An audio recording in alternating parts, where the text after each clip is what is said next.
so cool. You've got a big project that your building is looking at doing. You wanna paint, you wanna repair the roof, you wanna rebuild or refurbish the pool area because you want to install a sauna. That's awesome. That's awesome. We get that all the time as body corporate managers. Hey Pedzi, we just want to spend another $200,000 improving our building. I applaud that because it means that you as owners are looking at the value of your building and improving that. But there are a few things that you need to take into consideration before you start a building project. You got to make sure that the costs and the quotes and the work that you're getting done is appropriately looked at by a professional so that you are approving the right contractor for your building. So, number one, make sure you get a good building consultant on board from the start. This guy is going to come in, he's going to hear what your plans are for the building project, and he's going to assist you in getting a scope of works. Scope of works, SOW together. And what that's going to do is it's going to list everything that needs to be done for the project so that you can go to the marketplace and conduct a tender. So it's really important, get a scope of work done, guys, because I've seen it before where I've gone into a building and there's no scope for what they want to do, and the quotes that they are getting are completely different. One guy is charging $100,000, the other guy is charging $150,000, and they've got no idea why, and they're like, why are the prices so different? But then when you drill down into the finer detail of the scope of works, you realize they're completely different. So rule one, get a building consultant on board who's going to draft a scope of works for you. The second stage obviously then is going to the marketplace and getting those quotations. Most of the time the building consultant will help you do that so that, you know, when the quotes come in, they'll help validate the quotations and make sure that they match the scope of works that were done and that they're appropriate for you to approve.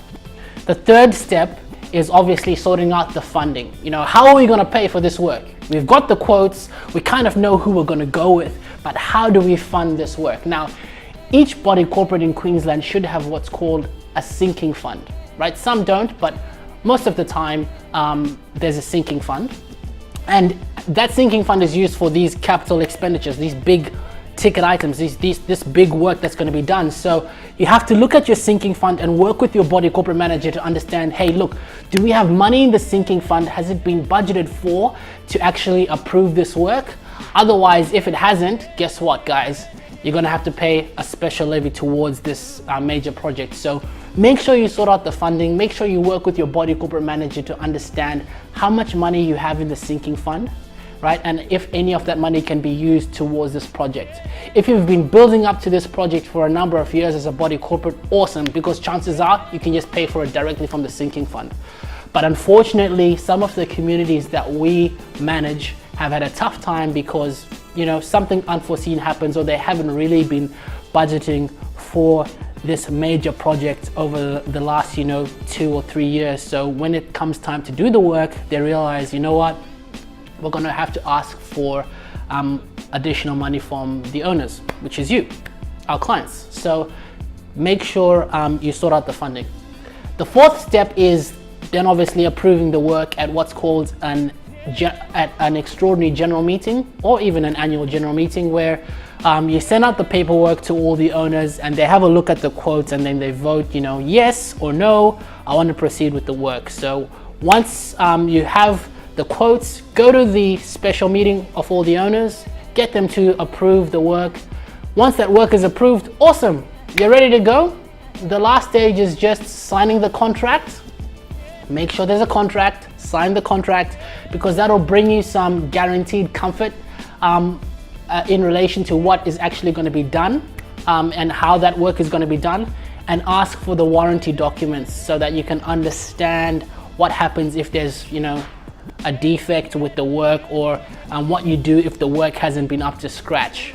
All right, guys, so it's just a question that we get all the time. Hey, Pedzi, we want to do X and it's going to cost, $200,000, $300,000. What do we do? I thought I'd break it down in a video for you because I know that this is going to help you. Once again, we love you guys. Thank you for the support. Make sure you like our page, subscribe to our YouTube channel, and come on board for this journey with us. I'm sure you'll be hearing from George. We're loving this. We love you. Take Take care. Peace.